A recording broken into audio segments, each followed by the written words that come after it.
Open recap, intramural results are done. So before I go into the details of how this all planned out, first of all, this Open was the best ever. And I had a comment from Linda, if you're watching.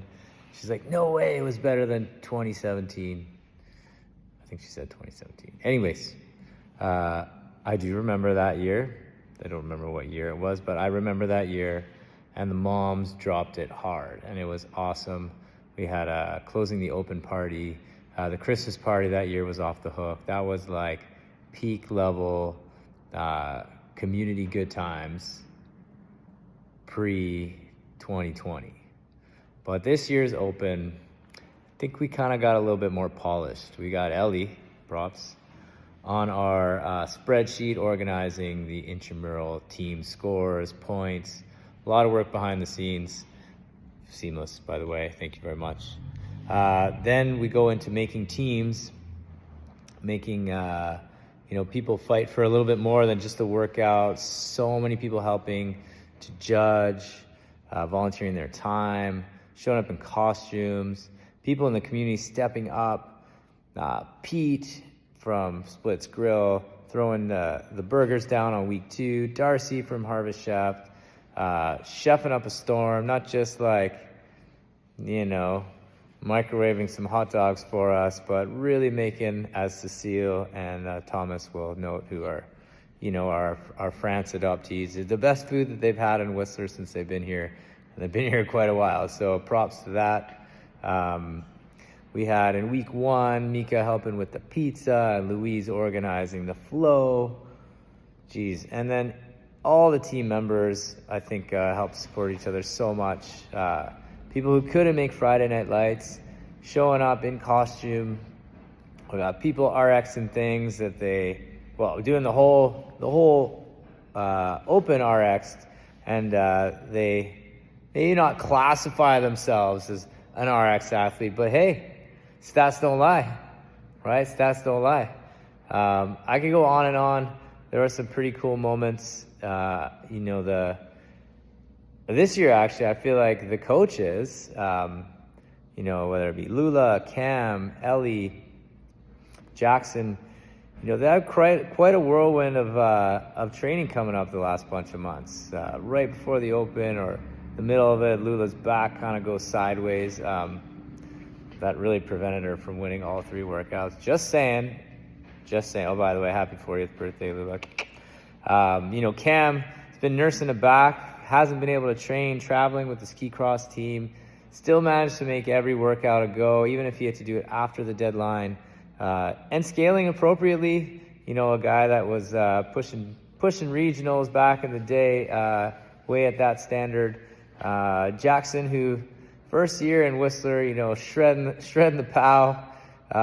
So sore after week 2. I think he said it's probably 6 days after. He's like, I could still feel my legs from the thrusters.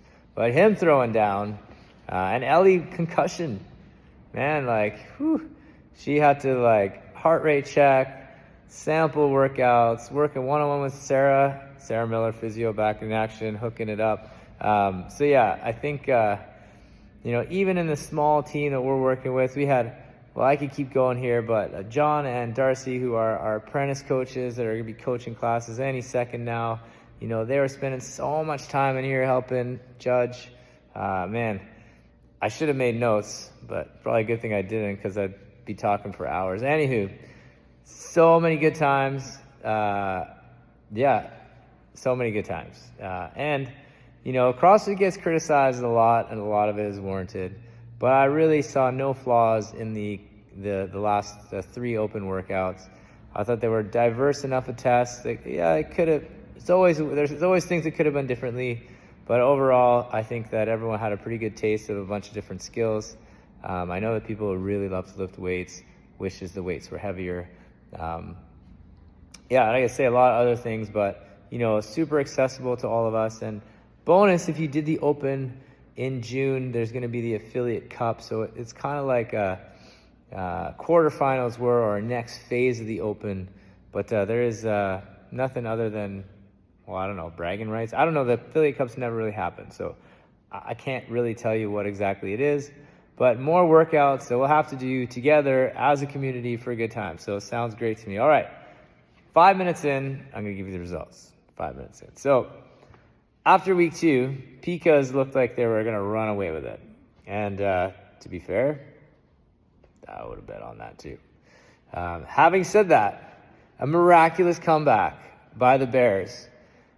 I mean, I guess a Pica and a Bear, you know, they had a lot of dog in that fight, but them big Bears took over. And after all, right, when that's the logo, I mean, you don't really stand a chance. Some might say it was rigged, who knows. But the final tally, we look up here, final tally. We got the Bears sneaking ahead, right, by 3, just overcoming the dominant lead that the Picas had after weeks 1 and 2. We got the Ravens and the Moose following suit. And if you wanted to have a look at the breakdown, we'll keep it on the board here. And there we have sort of the week 3 winners.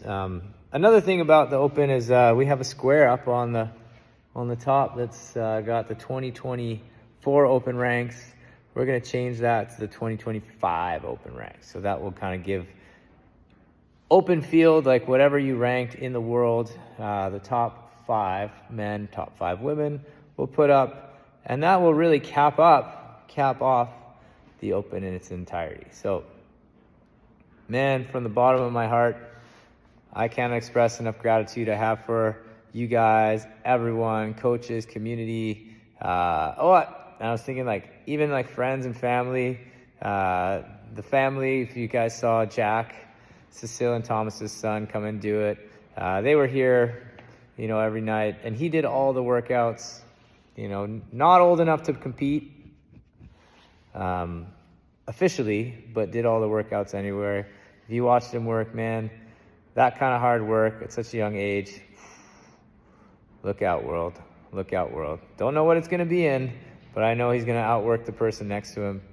Anyways, I'm signing off. If you made it this far, thank you. And till the next fun one.